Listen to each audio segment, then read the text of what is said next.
안녕하세요. 2024년 블루 드래곤 용의 해 갑진년이죠. 올해 경기 전망과 부동산 전망 또 똘스의 뇌피셜로 같이 한번 알아보도록 할게요. 마지막에 쿠키에는 2024년도 바뀌는 정책들 또 경제 이슈들도 추가로 조금 이야기해 보도록 할게요. 자, 오늘 한번 또 알아보시죠.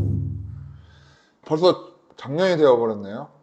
2023년 자산시장에 영향을 주던 요인들이 뭐가 있었는지 한 해를 한번 돌아보면 작년에 높은 금리에 대한 이자 부담률이 높아지는 부분, 그리고 또 PF 대출 부실, 요즘에 태양건설 터지긴 했는데 PF 대출에 대한 부실 위험도가 작년 가을에 굉장히 높았고요. 그리고 리오프닝으로 인해서 이제 물가가 또 이렇게 확 올라가면서 그에 따른 소비가 좀 둔화되는 경기 둔화 현상도 볼 수 있었고, 또 부동산 정책들 뭐 보금자리론이라든가 또 여러 가지 정책들이 있었기 때문에 또 자산 시장에 영향을 줬었죠. 그리고 뭐 국제적인 분쟁, 뭐 중동 전쟁이라든가 뭐 대만 전쟁 위기 뭐 이런 것도 여러 가지가 있었어요. 자, 2023년도 되게 다사다난했는데 이제 중요한 거는 이제 작년은 이랬고 다가오는 2024년도는 어떠한 부분들이 또 시장에 영향을 줄지 한번 따져보자고요.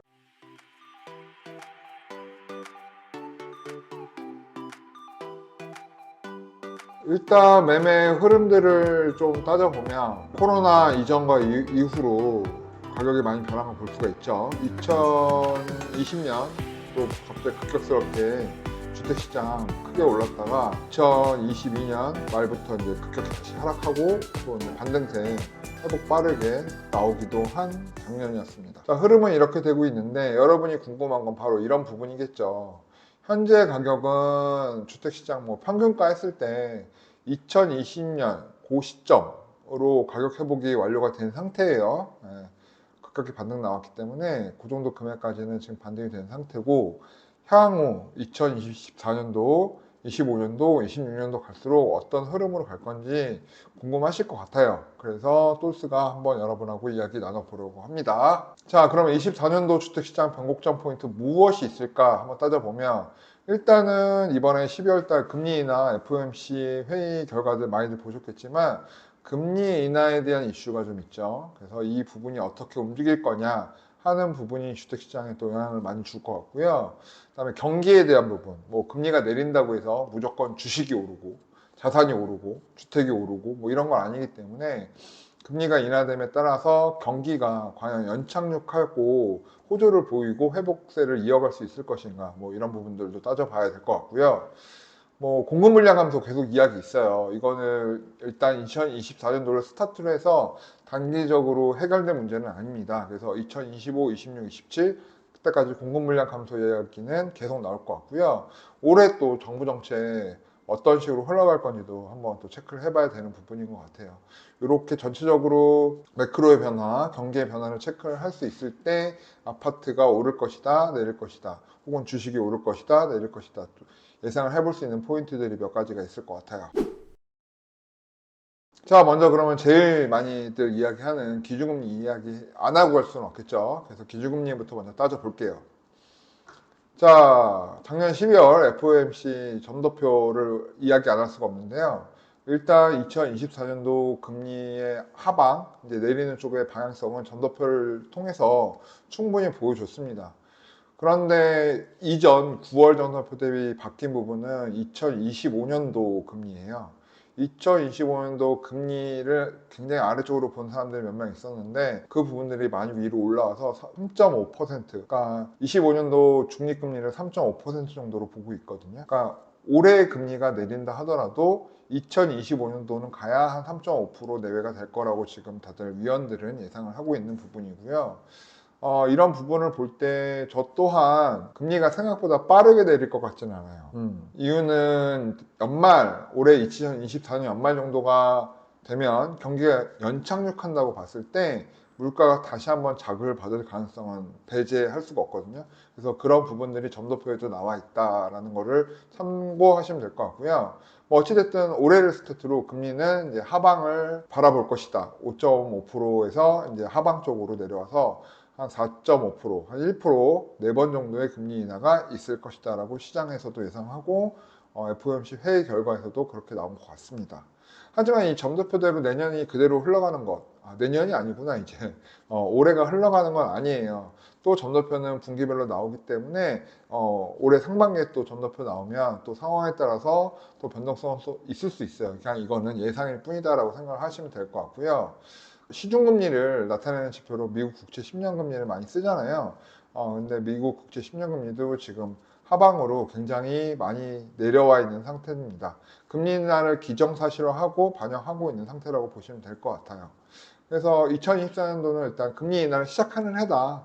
올해 3월에 스타트할 거냐, 5월에 스타트할 거냐, 그건 지켜봐야겠지만 어찌됐든 금리가 위로 더 오르는 문제는 없을 것이다. 이 점을 일단은 착안을 하시는 게 좋을 것 같고요. 그다음에 물가 한번 봐야죠. 물가 지수 빠르게 내려오면서 지금 내려오는 스피드가 좀 정체되고 있어요. 정체되고 있는데 일단은 현재 3%의 일단은 물가 상승률 CPI를 보여주고 있어요. 미국 같은 경우. 그리고 근원 CPI가 4%.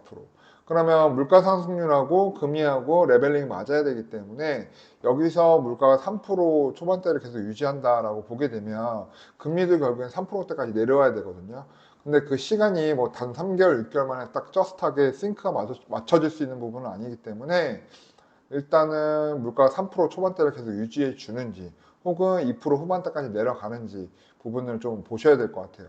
만약에 물가가 여기서 더 내려서 막 2.8, 2.5까지 내려간다. 뭐 그러면 금리 인하는 당연시 되는 부분이겠지만 그게 자산 시장에 도움이 되진 않아요. 물가가 그렇게 2%대까지 급격하게 가라앉는다. 그거는 이제 연착륙이 아니라 하드랜딩, 경착륙이 될 수 있거든요. 그렇게 되면 금리가 내린다 하더라도 금리가 내리는 스피드는 빨라지겠지만 결국에 자산 가격도 같이 내려가는 현상 벌어질 수 있거든요. 그래서 지금부터 물가는 한 3%에서 2% 후반 그 사이대를 계속 왔다 갔다 해주면서 일정량 에버레지 2.8% 정도로 2024년도를 가줘야 올해 상반기 하반기 정도부터 금리 인하가 스타트 될 수 있을 거예요. 그래서 물론 물가가 더 빠르게 내리면 금리 인하 더 빠르게 스타트하겠지만 그렇게 되면 자산 시장도 같이 망가진다는 거 그 점 염두에 두어야 될 것 같고요. 그다음에 근원 CPI가 왜 이렇게 안 떨어지냐라고들 많이들 물어보시는 분들이 있어요. 미국의 쉘터 지수라고 주택 지수가 있습니다. 그 쉘터 지수 통계는 그 임대 회사 미국 같은 경우는 이제 주택을 임대하는 게 대부분 회사거든요. 그래서 임대 주체들에게 설문조사를 합니다. 임대료를 올릴 예정이냐, 내릴 예정이냐. 근데 이제 공실률이 주택 부분에서 높지 않다고 한다면 결국 임대 주는 회사들은 금리가 높은 상태이기 때문에 임대료를 계속 올리려 하거든요. 그런 점들이 반영되기 때문에 쉘터 지수가 쉽게 내려오질 않아요. 그렇다면 공실이 많이 늘어나면 그 설문조사 결과에서도 금리도 높고 하니까 힘들다 보니까 임대료를 내리겠다라는 이야기도 할 수 있겠지만 현재 미국도 공급이 굉장히 차단되어 있는 상태고 우리가 매매 수요를 떠나서 그 집을 살아야 되는 사람과 또 집을 임대 주거나 매매하는 사람들의 수요가 지금 언밸런싱이 나 있어요. 미국도 그런 상태이기 때문에 결국에 임대료는 상승할 수밖에 없는 미국의 모습이기 때문에 아마 근원 CPI에서 쉘터 지수 때문에 아마 근원 CPI도 빠르게 내려오긴 좀 어려울 것 같아요. 이렇게 물가 지수는 올해를 예상해 보시면 되고요. 자, 유가 부분이 있어요. 유가 부분 이제 이스라엘 하마스 전쟁 있고 나서 유가가 막 폭등하면서 뭐 120불 간다, 150불 간다 뭐 이렇게 얘기가 있었는데요. 다행스럽게 지금 70달러대까지 내려온 상태예요. 일단은 베네수엘라하고 남미 쪽 있잖아요. 브라질 이런 쪽에서 이제 시추를 다시 시작을 했고 그리고 그게 서구 시장에 팔 수 있는 판권 이런 것들이 풀리기 시작했기 때문에 그런 것들을 반영해서 오펙에 가입되어 있지 않은 산유국들이 판매에 나설 수 있다 그리고 나서고 있다라는 소식들이 전해지면서 유가가 굉장히 안정적인데요. 뭐 올해 미국 선거 봐야겠지만 만약에 미국 선거에서 공화당이 이긴다 대통령 선거에서 공화당 트럼프 혹은 공화당 후보가 이긴다 하면 아마도 미국의 셰일 오일 업체들이 많이 파산한 상태예요. 국가에서 예산 지원이 끊겼기 때문에. 근데 다시 셰일 오일에 대한 지원이 일어나기 시작하면 미국에서도 셰일 오일 생산이 더 늘어나면서 유가는 한 60불대로 안정될 가능성도 있습니다. 그래서 유가 레벨은 올 겨울 엄청 춥다고 했는데 다행히 추위가 내년으로 미뤄졌대요. 그래서 유럽 쪽에서 에너지 소비량이 크게 늘어나지 않으면서 다행스럽게 70달러대 지금 유지하고 있고 뭐 80달러대 90달러대 가격이 좀 어려운 상황. 그리고 경기에 대한 또 연착륙도 침체는 침체니까 침체 예상하는 부분 때문에 석유 사용량 자체가 좀 제한적일 것이다 하는 부분 때문에 지금 안정적인 흐름 보이고 있거든요. 그래서 이런 유가의 안정적인 흐름이 계속 있을 거냐 아니면 다시 오를 거냐 뭐 이런 부분들도 체크해 보셔야 돼요. 그래서 제가 볼 때는 뭐 90달러, 100달러까지 다시 올라가기 좀 어려울 것 같고 현 경기 상황 반영했을 때는 그래도 한 70달러대에서 80달러 언더 요 박스권 유지하지 않을까 이렇게 생각하고 있습니다. 자, 이건 이제 뭐 해외 매크로들이고 대한민국도 봐야 되는데요. 대한민국 같은 경우는 이제 석유 90달러까지 치솟으면서 우리나라는 이제 원자재가 없는 나라잖아요. 그러다 보니까 CPI가 좀 올랐어요. 올랐다가 석유 가격 내려오면서 지금 물가 3%, 3.2% 이렇게 나오고 있습니다. 그래서 미국 CPI하고 한국 CPI는 거의 비슷한 수준까지는 왔고요. 근데 금리는 지속적으로 지금 3.5%에서 계속 동결하고 있어요. 우리나라가 금리를 올리지 않은 이유는 딱 하나예요. 환율입니다. 우리나라는 이제 수출 주도형 국가고 수출에 대해서 경제가 기대하는 부분이 점점 커지고 있기 때문에 일단은 환율이 안정적이면 딱히 금리를 올려야 될 필요는 없어요. 작년에 하도 많이 나왔던 말이 뭐 미국하고 한국하고 뭐 금리 격차가 많이 나니까 한국 금리 올려야 된다. 그거는 말도 안 되는 이야기고요. 환율이 일정한데 한국 금리를 올리게 되면 원화 강세가 일어나게 돼요. 그러면 수출 주도형인 우리나라는 수출에 대한 이익, 순이익 마진이 줄어들게 되면서 경기가 더 어려워지게 되거든요. 그래서 결국에는 우리는 뭐 미국 금리를 쫓아가는 게 아니라 환율 따라간다라고 이해를 하시는 게 빨라요. 물론 늘 그런 건 아니지만 지금의 경제 현상상은 환율을 따라간다고 보시는 게 좋아요. 그래서 지금 현재 1,300원 초반 또 1,200원 후반 이렇게 왔다 갔다 하고 있는데요. 이 정도 수준에서 미국이 금리를 인하를 한다. 그럼 우리나라 금리를 따라 내릴 수 있냐? 그렇진 않아요. 이제 미국이 금리를 만약에 인하를 해서 달러 인덱스가 내려오고 환율에서 원화 강세가 일어난다. 그러면 이제 우리나라가 금리 인하를 나설 수 있을 것 같고요. 그 기준점은 아마 1,200원 언더대 환율 기준으로 1,200원 언더로 내려가기 시작하면 우리나라도 금리 인하에 나설 수 있다. 이렇게 보시면 될 것 같고요. 결국에는 미국 달러 인덱스가 내려올 거라고 예상하는 부분이기 때문에 아마도 우리나라도 시차를 가지고 미국의 금리 인하에 따라서 결국에는 금리 인하를 스타트하는 한 해가 될 것이다. 이렇게 예상을 하시면 좋을 것 같습니다. 자, 이렇게 매크로는 봤고 그러면 경기 상황 봐야 되잖아요. 그러면 뭐 딴 나라 생각하지 말고 일단 우리나라 경기 상황 한번 따져보자고요. 자, OECD 경제 전망 뭐 맨날 틀려요. 물론 얘네들 틀리는데 중요한 건 뭐냐면 하방으로 보냐 상방으로 보냐예요. 그래서 지금 현재 우리나라 올해 뭐 1.5% 이렇게 봤는데요. 내년 2.1%. 업체마다 다르긴 한데 뭐 IMF에서는 뭐 2.6% 보는 것도 있고 뭐 한국 KDI 개발연구원에서는 또 2.5% 정도 보고 있고 다 다릅니다. 근데 중요한 부분은 뭐냐면 전부 다 올해 대비 내년을 조금 더 높게 보고 있다. 이게 굉장히 중요한 부분이에요. 근데 여기서 변수가 또 하나 있어요. 얘네들이 이렇게 보는 게 중요한 게 아니라 일본 지금 주가가 지금 사상 최고치를 뚫고 막 달려나가고 있잖아요. 그 이유는 일단은 엔저 현상 때문에 그렇거든요. 그래서 엔저 현상 때문에 달러에 대한 외화 수입벌이가 일본이 지금 어마어마합니다. 쉽게 얘기해서 도요타 차량하고 현대차 차량하고 미국에서 팔릴 때 예전에는 현대차가 쌌는데 지금은 오히려 현대차가 비싼 그런 현상이 나타나고 있는 거거든요. 그게 다 환율 때문인데 저는 이제 엔저가 바닥을 찍었다고 판단을 하고 있어요. 그래서 올해는 엔저를 탈피하고 엔화가 가치가 점점 올라갈 것이라고 보고 있어요. 한 나라의 경제가 좋아지고 건강해진다면 그 나라의 환율도 높아지는 현상이 있기 때문에 엔저가 바닥을 탈피하고 올라간다고 보고 있어요. 그렇게 된다면 결국에는 일본하고 우리나라는 수출 상품이 같은 게 되게 많잖아요. 그래서 일본의 수출 경쟁력이 좀 떨어지고 우리나라 수출 경쟁력이 좀 올라가고 이러면서 올해 하반기로 갈수록 한국은 좀 수출 경기가 더 좋아질 걸로 예상을 할 수가 있습니다. 그렇기 때문에 전체적인 한국의 경기는 뭐 수출 경기 측면에서 봤을 때 나쁠 것 같지 않아요. 그래서 수출 경기가 살아나기 시작하면 한 시간차를 두고 한 12개월 정도를 두고 나서 내수 경기가 돌아가기 시작하거든요. 그래서 아마 2025년도까지 우리나라 내수 경기 살아날 수 있을 것이다 이렇게 예상을 하고 있습니다. 뭐 특별한 스트라이크성 이슈가 없다면 말이죠. 그래서 올해 이렇게 사람들이 좀 한국 경제에 대해서 굉장히 비관적으로 보시는 분들이 많은 걸로 알고 있어요. 근데 저는 그렇게 볼 필요는 없다 이렇게 생각을 하고 있어요. 또한 따져봐야 되는 게 지금 중국의 경제 성장률을 아마 올해하고 내년을 비슷하게 보는 것 같더라고요. 저는 개인적으로 중국이 2024년도가 2023년도보다 더 나은 성장률이 나올 거라고 예상을 하고 있어요.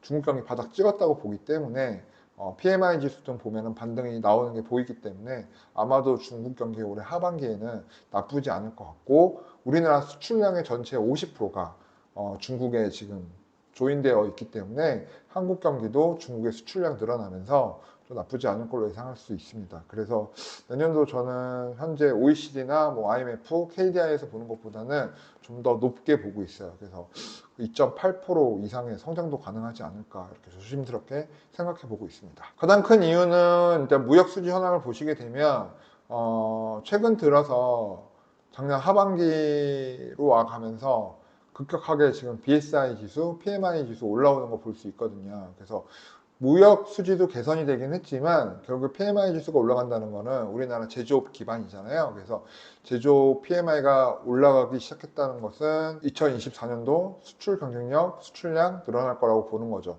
거기에 엔화의 방향성, 그리고 중국 경제의 방향성 이런 것들이 더해지면 조금 더 가속 붙지 않을까 이렇게 생각을 하고 있어요. 그래서 좀 긍정적으로 저는 올해 경기 보고 있습니다. 자, 주택 측면에서 보게 되면 이제 공급 물량 볼 수 있어요. 뭐 공급 물량 뭐 적다는 이야기 뭐 굉장히 많이 나오죠. 근데 전국 아파트 분양 물량 보더라도 2024년 상반기가 되면 이제 뚝 떨어지는 거 볼 수 있어요. 물량 뚝 떨어지고, 이게 뭐 2024년도 1분기의 문제인 거냐? 그렇진 않고요. 하반기 2025년, 2026년 가면 더 심각해질 겁니다. 그래서 공급이 떨어지기 때문에 가격이 오를 거다 이런 얘기들 많이 하는 사람들도 있는데 저는 그렇게 말씀드리는 건 아니고요. 공급이 줄어들기 때문에 임대료가 오를 거다라고 얘기를 하고 있어요. 일단 매매 가격이 오르려면 또 다른 여러 가지 또 재반 변수들이 해결이 돼야 되는 거가 있어요. 이 공급 물량만 가지고는 해결되는 부분은 아니라서, 그래서 공급 물량이 사라진다 하더라도 매매 가격이 막 튀어오른다 이런 얘기를 드리는 건 아니고, 결국 임대료의 상승이 있을 것이다. 그러면 급격한 상승이 있을 거냐? 그렇게는 말씀드리기는 어려워요. 현재 임대 3법도 있고 임대차 계약은 2년, 4년 단위로 하기 때문에 시간은 좀 걸릴 거예요. 하지만 2024년도를 기점으로 임대료 상승은 스텝 계속 스텝업 할 것이다 이렇게 예상을 할 수 있어요. 결국에는 임대료가 스텝업을 한다는 얘기는 주택 가격이 오른다가 아니라 하방 떨어지는 것을 방지해 주는 효과가 있기 때문에 아마 올해 부동산 가격 폭락할 거다 이렇게 이야기하는 사람 많은 것 같더라고요. 그렇게 되기는 좀 어려울 것 같아요. 결국 월세가 오르면 이자에 대한 부담률이 적어지고, 또 전세 가격이 오르면 또 역전세에 대한 우려도 사라질 거라서, 이런 부분들이 전월세 가격의 상승이 결국엔 주택가격 하락에 대한 공포 이런 것들을 사라지게 해줄 거예요. 그래서 이런 부분들을 염두에 두시고 시장 바라보셔야 된다라는 말씀 드릴 수 있습니다. 자, 인하가 실적 추이 보시면 2023년도까지 급격하게 떨어지는 모습 보일 거고요. 이제 2024년도도 지키하겠지만 2023년도 물량의 절반도 되지 않을 거예요. 그러면 아마 2024년도가 아마 공급 인허가의 아마 최대 하락률을 기록하는 한 해가 되지 않을까 이렇게 생각하고요. 그러면 2025년도부터 바로 공급량 늘릴 수 있냐? 그렇지는 않아요. 택지의 수급 문제도 있고 또 시공비 상승 뭐 이런 부분이 있어서 현재 분양가가 시장가보다 높은 상황들이 많이 벌어지고 있거든요. 그럼 시장에서 어차피 소화할 수 없는 가격이기 때문에 분양을 하지 않아요. 그래서 택지 문제도 있고 또 물가 문제도 있고 또 분양 가격 문제도 있고, 그리고 PF 대출도 요즘 시끄러웠었기 때문에 아마 PF 대출도 굉장히 부정적으로 타이트하게 봐줄 거라서 아마 시행 건수들, 시공 건수들이 굉장히 확 줄어들 거라 아마 이런 부분들이 아마 주택시장의 전월세 가격을 올리는 가장 큰 요인으로 작용하지 않을까 생각하고 있습니다. 자, 그리고 이제 세밀한 것들인데 2024년도에 이벤트들이 몇 가지가 있어요. 첫 번째는 미국의 대선, 그리고 한국의 총선이 있죠. 자, 미국 대통령 선거 있는 해가 경기 침체를 겪기는 좀 어려워요. 경기적으로 조금 이제 붐업되는 또 그런 이슈이기 때문에 미국 대선 문제가 있고, 그리고 우리나라 4월에 총선 있잖아요. 그래서 국회의원 문제이기 때문에 또 지역구잖아요. 그래서 지역에 대한 개발 공약 이런 것들이 봄바람 불면서 뭐 시끄럽게 쏟아져 나올 수 있어요. 이제 그런 부분들이 주택가격 하방을 또 지지해주는 부분 될 거고, 그건 유럽 지역도 이번에 마찬가지예요. 그리고 이번에 파리올림픽도 있고, 그래서 또 스포츠 열풍이 있는 해는 또 경기 침체도 크게 오지 않기 때문에 아마 스트라이크성, 뭐 블랙스완 이런 것들은 또 닥치지 않을 가능성이 큽니다. 그리고 이제 우크라이나와 가자지구 뭐 이런 전쟁들이 좀 있었죠. 근데 뭐 지금도 전쟁이 종전된 건 아니지만 아마 2024년 올해 하반기 정도 되면 어느 정도 정리되지 않을까. 그리고 이제 대만에 대한 중국 침공 이야기가 끊이지 않고 있는데 뭐 그 부분도 쉬운 문제는 아니라고 생각이 들어요. 그래서 미국에서 대선에서 어떤 대통령이 나올 거냐, 그리고 그 대통령이 중국 시진핑과 어떤 관계를 또 만들어 갈 거냐, 이런 부분들을 생각했을 때 아마 올해 뭐 추가 전쟁이 나거나 뭐 국지적으로 뭐 큰 문제가 생기거나 뭐 이런 부분은 크게 나타나지 않을까 이렇게 생각을 하고 있습니다. 그래서 이런 이벤트들을 볼 때는 딱히 경기적으로 뭐 리스크를 많이 안겨주고 뭐 그럴 부분들은 크게 보이지는 않아요. 오히려 긍정적인 요소들이 많다고 보여지기 때문에 조금 긍정적인 마인드로 시장을 접근하셔도 되지 않을까 생각하고 있습니다. 자, 결국 2024년도 부동산 시장의 포인트는 이렇게 5가지 정도로 정리해 볼 수 있을 것 같아요. 결국에는 2024년도도 투자자들이 들어오기는 어려운 시장이다. 결국엔 종합부동산세라든가 뭐 양도세라든가 이런 부분들이 또 대출 부분도 있고요. 그래서 투자자들이 들어오기는 조금 어려운 시장이다. 하지만 그렇기 때문에 공급은 없기 때문에 전월세 가격 상승이 이루어질 거고 결국 물가 상승이 전월세 상승을 또 불어오는 또 그런 악순환의 고리가 계속 일어날 거고요. 그런 와중에 이제 대출 금리가 인하가 되기 시작하겠죠. 올해 6월, 9월부터는 그 확연히 몸으로 체감되는 시점이 올 것 같고 그게 몸으로 체감되기 시작하면 월세는 오르는데 이자는 내리네 이러면서 급매 꼭 팔아야 돼 아니면 공포에 시달려서 주택가격 폭락하는 거 아니야 이런 마음에 팔려고 했던 분들은 이미 다 팔았기 때문에 추가적인 매물이 나오지 않게 되면서 매물 기근 현상 정도가 아마 보일 것 같고요. 그런데 경기가 안 망하고 좀 호조를 보이고 회복을 한다 뭐 이런 것들이 시그널들이 잡히기 시작하면 사람들이 지금이라도 집을 사야 되나 혹은 집을 갖고 있는 분들은 갈아타기를 좀 해볼까 이러면서 투자는 들어가지 않고 여유 자본을 가지고 좀 똘똘한 한 채를 하려는 현상이 다시 또 심화되면서 똑똑한 한 채 현상 심화 현상이 올해 하반기에 더 극성이 날 수가 있다. 이렇게 저는 시나리오를 쓰고 있어요. 그래서 이런 부분들을 한번 제가 12월 달에 칼럼을 써놓은 게 있거든요.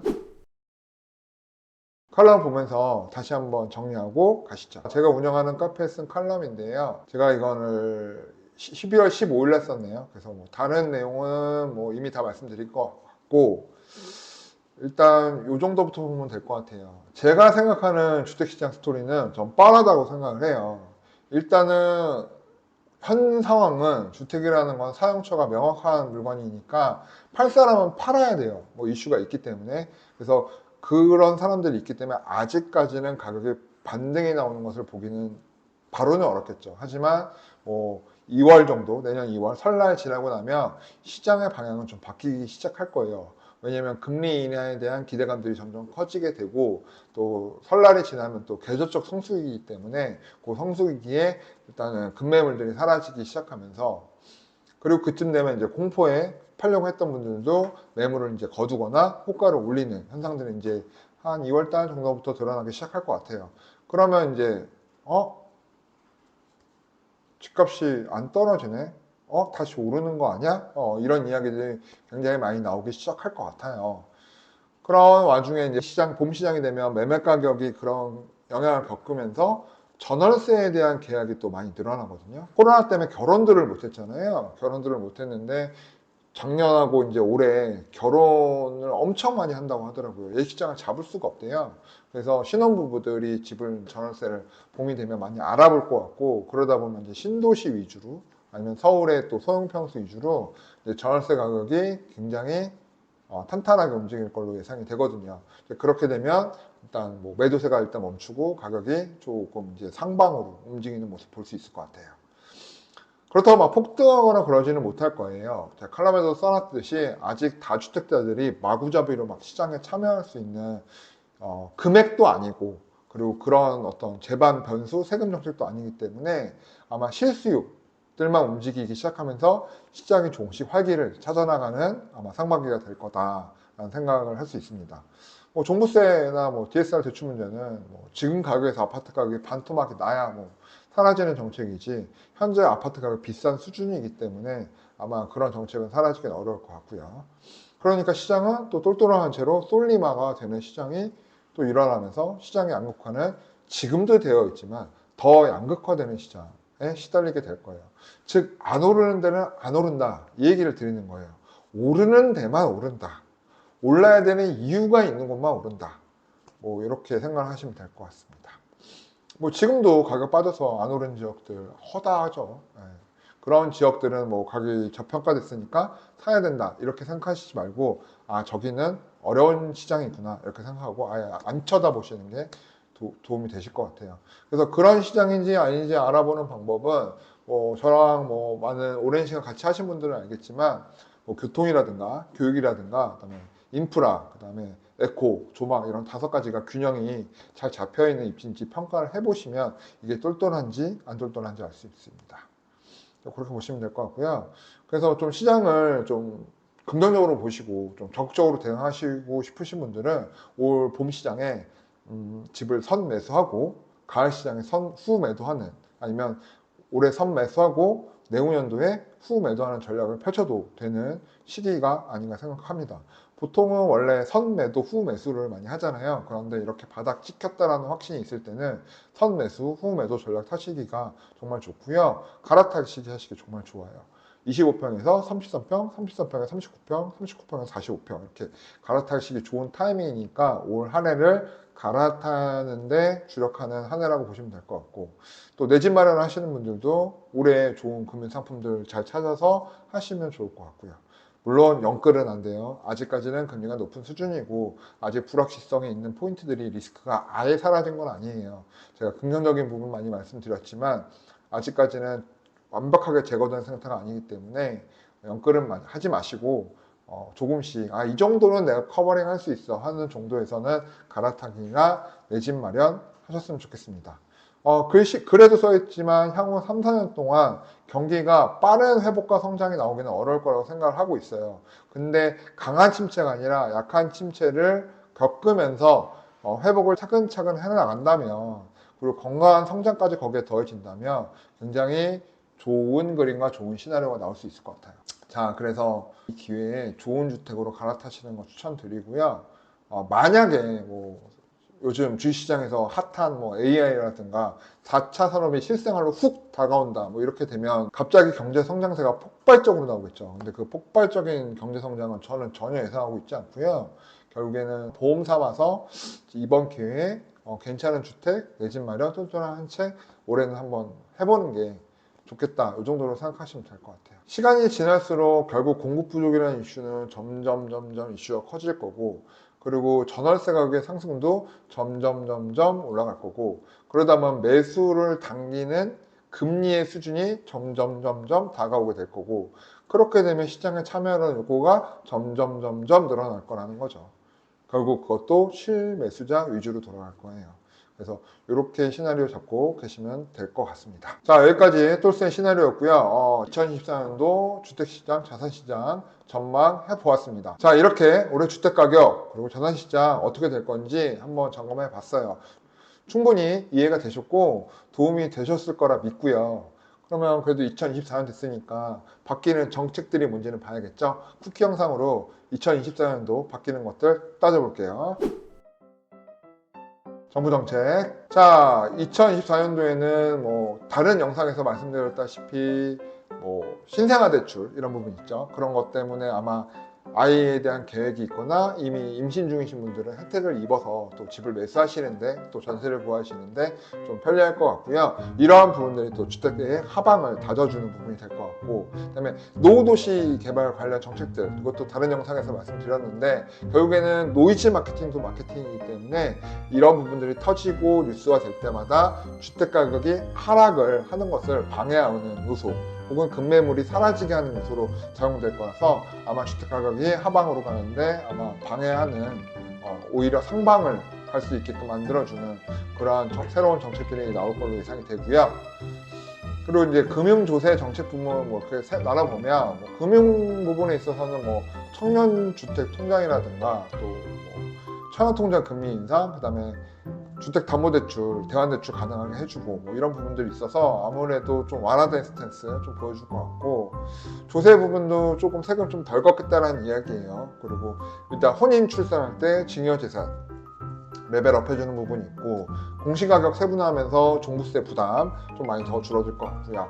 그리고 한 5억 정도 하는 6억 정도 하는 아파트 값에 취득세는 또 감안될 것 같고, 이런 조세 부분이 있으니까 올해 또 금투세, 주식투자 금투세도 아마 면세되는 해가 될 것 같기 때문에 이런 조세 부분에 있어서도 조금 여유가 있는 해가 될 것 같아요. 그리고 정부 정책들 보게 되면 GTX-A 노선에 대한 부분 개통, 그다음에 메가시티 서울 이런 거 볼 수 있어요. 그래서 GTX-A 라인은 아마 올해 조금 가격 상승 예상해 볼 수 있고요. 메가시티에 이렇게 또 오르락 내리락 하는 지역들 있잖아요. 그런 부분은 이제 기대 심리가 있으니까 또 싸게 팔지 않으려는, 금매를 내놓지 않으려는 이런 현상들도 볼 수 있어요. 그리고 노후계획 도시 특별법 때문에 1기 신도시들도 싸게 팔지 않으려는 뭐 이런 현상들이 겹치게 되면서 하반기로 갈수록 시장은 좀 강하게 갈 수 있다, 이렇게 예상하시면 될 것 같아요. 2024년도 바라는 것들 몇 가지 체크해 봤습니다. 자, 올해 24년 복 많이 받으시고 올해 한 해도 또 똘스가 또 많은 이야기들 가지고 또 여러분 찾아뵐 예정이에요. 다음 영상은 뭐 강남 쪽 분양 이야기도 한번 해볼 거고요. 이렇게 오늘은 2024년도 매크로 이야기도 해보고 했는데, 조금은 어려운 이야기다 하더라도 여러분이 이해하기 쉽게 또 부분 매크로에 대한 이야기도 조금씩 해보도록 할 테니까요. 관심 많이 가져주시고 올해도 2024년도 똘스 채널 잘 부탁드립니다. 자, 오늘 여기까지 할게요. 도움 되셨으면 좋겠어요. 복 많이 받으세요. 편집 힘들겠다. 오늘의 영상 도움이 되셨나요? 구독과 좋아요는 저희에게 큰 힘이 됩니다. 오래오래 우리 함께해요.